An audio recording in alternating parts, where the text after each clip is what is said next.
Hi hello அனைவருக்கும் வணக்கம். நான் உங்கள் ராமச்சந்திரன். இது உங்கள் ராம்சன் அகாடமி. நண்பர்களே, நம்ம பாருங்கள், ஒரு 2 டேஸாக வந்து இந்த பிஓ எக்ஸாம் பற்றி தான் வந்து உங்களுக்கு டீட்டெயிலாக கொடுத்துட்ருக்கோம்.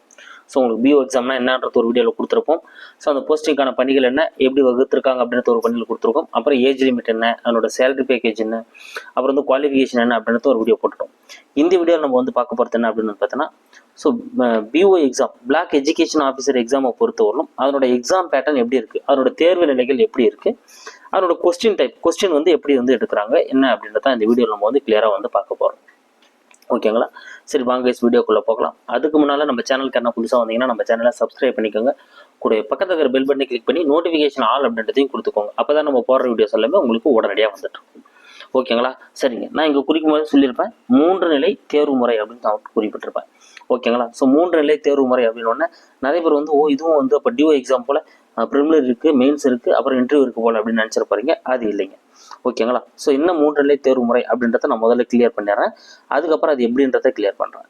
ஸோ 3 நிலை தேர்வு முறையில் வந்து பார்த்தீங்கன்னா இதை தான் சொல்லியிருக்கேன். ஸ்கீம் ஆஃப் செலெக்ஷனில் compulsory Tamil language eligibility test. ஓகேங்களா? ஸோ அப்போ சிடெட், அதாவது compulsory Tamil language eligibility test வந்து நம்ம அட்டன் பண்ணி ஆகணும். டிஆர்பியில் எல்லா எக்ஸாம்லையும் வருதுன்னு நம்மளுக்கு பார்த்துருப்போம். ஓகேங்களா? அதே போல் பிஓ எக்ஸாம்லேயும் கம்பல்சரி நம்ம லாங்குவேஜ் டெஸ்ட் அட்டன் பண்ணணும். ஃபஸ்ட்டு 30 கொஸ்டின்ஸ் அதுதான் இருக்கும். அதுக்கப்புறம் ரிட்டன் எக்ஸாமினேஷன். ஓகேங்களா? அதுக்கப்புறம் வந்து பார்த்தீங்கன்னா ஒரு 150 கொஸ்டினுக்கு வந்து நம்ம ரிட்டன் எக்ஸாமினேஷன் வந்து நடத்துவோம். அதுக்கப்புறம் லாஸ்ட்டாக சர்டிஃபிகேட் வெரிஃபிகேஷன். ஓகேங்களா? இது முடிஞ்சோடனே போஸ்டிங் கொடுத்துட்றாங்க. ஓகேங்களா? அப்போ இந்த 3 முறை தான் வந்து நம்ம வந்து இந்த எக்ஸாம் வந்து நம்ம பார்க்க போகிறது. இந்த 3 நிலையை முடிச்சோம் அப்படின்னா நம்ம போஸ்டிங் வாங்கிட்டு போகிறோம், அவ்வளோதான். ஓகேங்களா? இதை தான் நான் 3 நிலையை வந்து கொடுத்துருந்தேன். ஸோ அப்போ அப்படி பார்க்குறப்போ வந்து பார்த்தீங்கன்னா இப்போது நம்மளுக்கு compulsory Tamil language eligible test objective type இது வந்து நம்மளுக்கு இப்போ ஜிஓ கொண்டு வந்துட்டாங்க. ஸோ எல்லா எக்ஸாமுக்கும் என்ன பண்ணுறாங்க, தமிழ் எலிஜிபிள் டெஸ்ட் வந்து வச்சிருக்கணும். அதாவது தமிழில் போதுமான அளவுக்கு நாலேஜ் இருக்கணும் அப்படின்றத வந்து அந்த எண்ணத்துக்காக தான் இதை கொண்டு வந்திருக்காங்க. The Tamil language eligible test is qualifying test.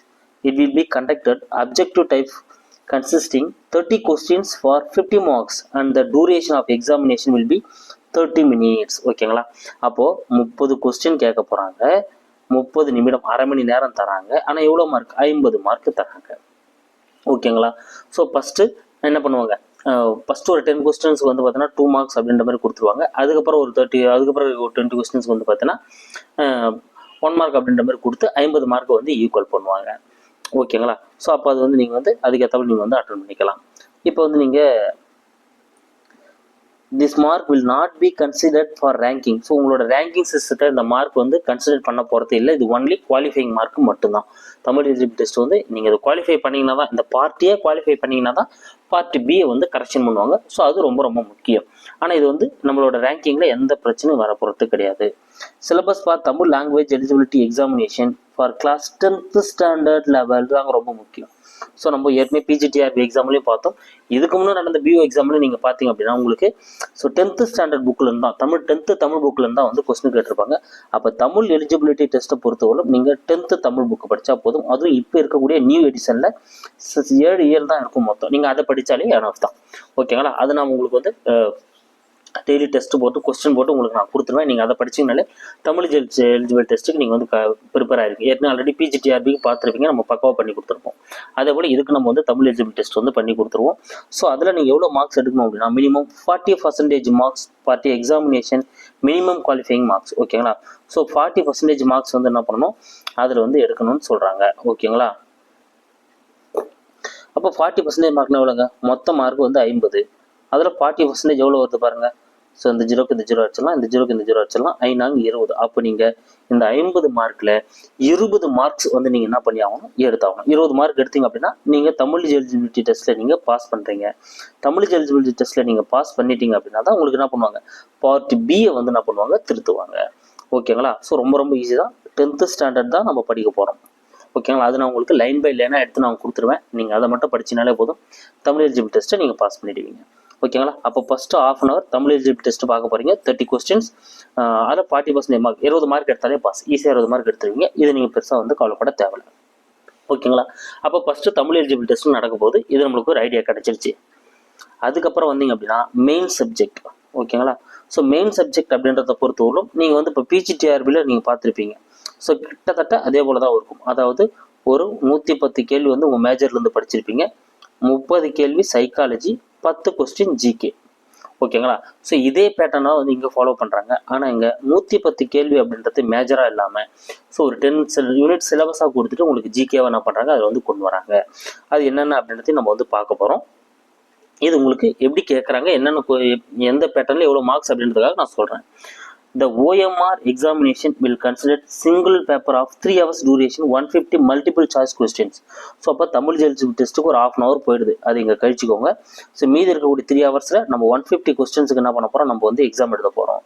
ஓகேங்களா? Each questions carries 1 mark. இது எல்லா கொஸ்டினுக்குமே வந்து 1 mark தான். ஆனால் தமிழ் எலிஜிபிலிட்டி கொஸ்டின் 2 marks தான் தருவாங்க. The marks allotted to the main subject, general knowledge and educational methodology. ஓகேங்களா? மெயின் சப்ஜெக்ட்லேருந்து வரப்போகுது, ஜென்ரல் நாலேஜ்லேருந்து வரப்போகுது, எஜுகேஷன் மெத்தடாலஜி, ஃபிசிக்ஸ்லேருந்து நம்மளுக்கு வந்து சைக்காலஜிலேருந்து நம்மளுக்கு வந்து வரப்போகுது. ஓகேங்களா? ஸோ அடுத்து all other main examination will be conducted part B. ஓகேங்களா? ஸோ பார்ட் பியில் தான் வந்து நம்ம மெயின் எக்ஸாம் இந்த 150 கொஸ்டின் எக்ஸாம் பார்க்க போகிறோம். ஸோ நான் ஏற்கனவே சொன்ன போல் பார்ட் ஏ நீங்கள் கிளியர் பண்ணிங்கன்னா தான் உங்களுக்கு வந்து பார்ட் பி வந்து கொடுப்பாங்க. இந்த பார்ட் பி தான் வந்து உங்களுடைய ரேங்கிங்க்கு வந்து என்ன பண்ண போகுது, ஹெல்ப் பண்ண போகுது. ஓகேங்களா? Part A only qualifying, Tamil eligible test வந்து ஒன்லி குவாலிஃபைங் தான். ஆனால் அந்த பார்ட் பி தான் உங்களுக்கு வந்து குவாலிஃபை பண்ண போகுது. ஓகேங்களா? ஸோ இதில் முதல்ல எதுலேருந்து எவ்வளோ கொஸ்டின்ஸ் கேட்குறாங்க அப்படின்றத நம்ம கிளியராக பார்க்கலாம் பாருங்கள். So first subject maximum marks இங்கே பாருங்கள். ஜென்ரல் பேப்பர், அதாவது Tamil, English, mathematics, physics, chemistry, botany, zoology, biology, history, geography and degree standard level. So degree standard லெவலில் என்ன பண்ணுறாங்க, ஒரு 110 கேள்விகள் வந்து கொடுக்குறாங்க. இது நம்மளுக்கு சிலபஸ் கொடுத்துட்ருக்காங்க. ஸோ நம்ம அடுத்த வீடியோவில் சிலபஸ் பற்றி ஒரு ஃபுல்லாக நம்ம பார்க்க போகிறோம். என்னென்ன சிலபஸ் கொடுத்துருக்காங்கன்றது அது உங்களுக்கு இன்னும் பலக்காக கிளியர் ஆகிடும். ஓகேங்களா? அப்போ ஒரு 110 கேள்விகள் வந்து என்ன பண்ணுறாங்க, இந்த ஜென்ரல் பேப்பராக வந்து கொடுத்துருக்காங்க. ஸோ ஒரு 10 யூனிட் கொடுத்துட்டு அதில் வந்து ஒரு 110 கேள்விகள் வந்து கேட்குறாங்க. ஓகேங்களா? ஸோ அப்புறம் வந்து பார்த்தீங்கன்னா ஜென்ரல் நாலேஜ் ஒரு 10 கொஸ்டின்ஸ். இவ்வளோங்க ஜென்ரல் நாலேஜ் ஒரு 10 கொஸ்டின்ஸாக வந்து என்ன பண்ணுறாங்க, பிரிக்கிறாங்க. அப்புறம் எஜுகேஷன் மெத்தடாலஜி ஒரு 30 கொஸ்டின்ஸ். ஓகேங்களா? ஸோ எஜுகேஷன் மெத்தட் அது ஃபிசிக்ஸ் வந்து மறுபடியும் ஃபிசிக்ஸ்ன்ற சைக்காலஜி வந்து பார்த்தீங்கன்னா ஒரு 30 கொஸ்டின்ஸ் வந்து பார்த்தீங்கன்னா நமக்கு வந்து ஒதுக்குறாங்க. இதே போல தான் இது ரெண்டுமே நம்ம பிஜியில் பார்த்துருப்போம். இது நம்ம மேஜர் சப்ஜெக்ட் மட்டும் படிச்சிருப்போம். ஆனால் இங்கே பிஓ எக்ஸாம் பண்ணுறதுனால நம்ம எல்லா சப்ஜெக்ட்டும் இங்கே படிக்கிறப்போ வரும். வித் கரண்ட் அஃபேர்ஸும் இதில் இன்க்ளூட் ஆகும். ஓகேங்களா? ஸோ அது சிலபஸ் பார்க்குறப்போ உங்களுக்கு கிளியர் ஆகிடும். அப்போ மொத்தம் 150 கேள்விகள் வந்து நம்ம வந்து டெஸ்ட் எழுத போகிறோம். அதில் 110 கேள்விகள் ஜென்ரலாக கேட்குறாங்க. 10 கேள்விகள் ஜென்ரல் நாலேஜில் இருந்தும் 30 கேள்விகள் சைக்காலஜிலிருந்தும் கேட்கப்படுது. இதுதாங்க வந்து இதனோட பேட்டர்ன். ஓகேங்களா? ஸோ மொத்தம் 3 hours. இதில் வந்து மினிமம் மார்க்ஸ் எவ்வளோ அப்படின்னு வந்து பார்த்தீங்கன்னா குவாலிஃபைங் மார்க்ஸ் எவ்வளோ வைக்கிறாங்க பாருங்கள். ஸோ 50% மார்க்ஸை வைக்கிறாங்க. அதாவது 75%. எஸ்சியாக இருந்தால் அவங்க 67.5 கொடுக்குறாங்க. எஸ்டியாக இருந்தால் அவங்க 60 மார்க்ஸ். ஓகேங்களா? ஸோ எஸ்டியாக இருந்தால் அவங்க 40% மார்க்ஸ், 60 மார்க்ஸ் எடுத்தாலே போதும் அப்படின்றாங்க. எஸ்சியாக இருந்தால் அவங்க வந்து 67.5 எடுத்தால் போதும். ஸோ அதர்ஸ் எல்லாருமே 75. ஸோ 75 அபோவில் எடுத்தவங்கன்னா குவாலிஃபைங் ஆகிறாங்க. 75 பிலோனா நீங்கள் அன்குவாலிஃபை ஆகிடுவீங்க. அதுக்கப்புறம் நீங்கள் வந்து ரேங்கை பற்றிலாம் பார்க்கவே தேவை. 75 அபோவ் அப்படின்றதுக்கப்புறம் நீங்கள் ரேங்கை பார்க்கலாம். ஆனால் அதுக்கப்புறம் என்ன பண்ணும், அந்த ரிசர்வேஷன் அதெல்லாம் பிரிஞ்சு உங்களுக்கு அதுக்கேற்றவளோ வந்து மாறும். ஓகேங்களா? ஸோ அப்போது எவ்வளோ குவாலிஃபைங் மார்க்ஸ் அப்படின்றது இங்கே வந்து நம்ம வந்து பார்த்துட்டோம். ஓகேங்களா? ஸோ உங்களுக்கு கண்டிப்பாக இந்த வீடியோ வந்து பயனுள்ளதாக வந்து இருந்திருக்கும். ஸோ நம்ம பார்த்தா போல் இதில் தமிழ் எலிஜிபிலிட்டி டெஸ்ட் வந்து பார்த்தீங்கன்னா ஃபஸ்ட் ஒரு 1/2 hour உங்களுக்கு கொடுக்க போகிறாங்க 50 மார்க்ஸுக்கு. அதுக்கப்புறம் 150 மார்க்ஸுக்கு வந்து பார்த்தீங்கன்னா உங்களுக்கு வந்து மற்ற மெயின் சப்ஜெக்ட் நடக்கும். அந்த பார்ட் பி தான் வந்து உங்களோட ரேங்க்குக்கு வந்து சொல்யூஷனாக இருக்கும். ஓகேங்களா? அதுக்கப்புறம் சர்டிஃபிகேட் வெரிஃபிகேஷன் போனோன்னே ஜாப் நம்மளுக்கு வந்து கிடைச்சிடும். ஓகேங்களா? ஸோ இதுதான் கைஸ் பிஓ எக்ஸாமோட அந்த பேட்டர்ன்ஸ் இதுதான் நடக்க போகுது. ஸோ இந்த 150 கேள்விக்கான சிலபஸும் நம்ம வந்து என்ன பண்ண போகிறோம், அடுத்த வீடியோவில் சிலபஸாக நம்ம டீகோட் பண்ணிட்டோம் அப்படின்னா இன்னும் உங்களுக்கு வந்து தெளிவாயிடும். இதுதான் கேட்குறாங்க, இப்படி தான் கேட்க போகிறாங்க, இதுதான் சிலபஸ் டீகோட் ஆயிடுச்சு அப்படின்னா நீங்கள் இன்னும் தைரியமாக படிக்க ஆரம்பிச்சிருவீங்க. ஓகேங்களா? ஸோ நான் உங்கள் நாளையிலேருந்து நான் உங்களுக்கு ஸ்டார்ட் பண்ணிடுவேன். ஸோ டெய்லி 10 கொஸ்டின்ஸாக உங்களுக்கு வந்து முதல்ல நான் ஸ்டார்ட் பண்ண போகிறேன். அது உங்களுக்கும் பயனுள்ளதாக இருக்கும். Thank you guys. அடுத்த வீடியோவில் வந்து நான் உங்களை சந்திக்கிறேன். ஸோ நம்ம சேனலுக்கு புதுசாக வந்து நம்ம சேனலை சப்ஸ்கிரைப் பண்ணிங்க, லைக் பண்ணுங்கள், ஷேர் பண்ணுங்கள். ஒரு பக்கத்தில் இருக்கிற பெல் பட்டனை கிளிக் பண்ணி நோட்டிஃபிகேஷன் ஆல் அப்படின்றதையும் கொடுத்துக்கோங்க. அப்போ தான் நம்ம போகிற வீடியோஸ் எல்லாமே உங்களுக்கு வந்துட்டு இருக்கும். Thank you guys.